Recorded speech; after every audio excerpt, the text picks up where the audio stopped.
Grew up split between Champaign, Illinois and Madison, Wisconsin for most of my childhood. And then I ended up going to Ohio State for my undergrad and went to Wisconsin for grad school. Ended up coming back here to Columbus to work. Is that I came to school undecided when I started. I came to Ohio State with the interest of running track here. I didn't really know exactly what I wanted to do, but I found this geography course that seemed really interesting to me. Just how people interact with the space around them and how the space around them influences the decisions that people can make. That ended up, I guess, defining a lot of what I ended up liking. So I now involved in mostly housing, for example, but that class really kind of started that for me. It really kind of stoked my interest in urban planning, and which is what I ended up going to grad school for as well. Two other events would be when I was alone running and got lost in a very bad neighborhood of Columbus. A woman who ended up being a crack addict actually kept me warm in the rain while I was looking for just kind of where I was going. And we just traded conversation for about 2 hours. So I guess that kind of relates back to that original one when I was 19. That woman helped me out, and it really made me realize that folks deserve a good place to live, a quality place to live, because she was homeless as well. And so that was something that's like it really hit me in that this was a good person that was kind of down on her luck. And so I got really interested in housing at that too. So I live in Columbus, Ohio, and it's one of the only uh, large growing metropolitans in the Midwest. And I think a lot of that is born out of the fact that it's a very exciting city.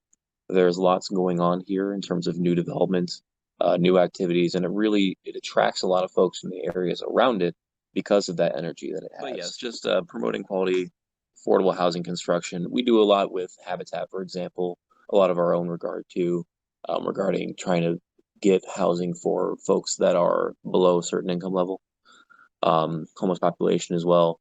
And so I do a lot of stuff in the community to serve those needs of it. Um, and again, there's always something going on here that's an event for the public good in a way. Tactical urbanism, as it might be, or anything else. It helps having such a large driver like the Ohio State University or other large institutions in the state capital to really kind of spearhead a lot of those efforts that we can be involved in. Well, a lot of what we do specifically relies on a lot of partnerships because we are essentially providing a product that is not financially viable, but it serves a public good.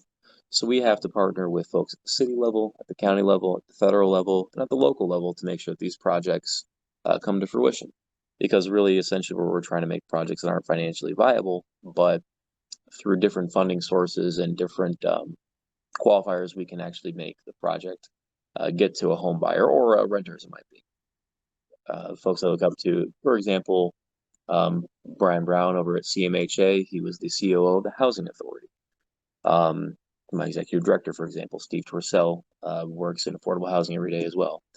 The folks that are able to blend the realistic expectations of what we have to deal with and just kind of understand the parameters of funding sources and just the communities we work in, but also blend idealism and strong urban planning methodology and ideology into the work that we do to make hopefully the best outcome for the city of Columbus. I would definitely say there's a lot of wisdom out there, and you'll never know all of it. So a lot of it is taking what the folks that have been there and done that can tell you, and just really finding what people are very good at and letting them do what they're good at to help your own goals as well. A lot of it's, at least what we do, a lot of it relies on strong collaboration. So, I mean, there's a lot of stuff that I might understand and could do, but I only have so many hours in a day.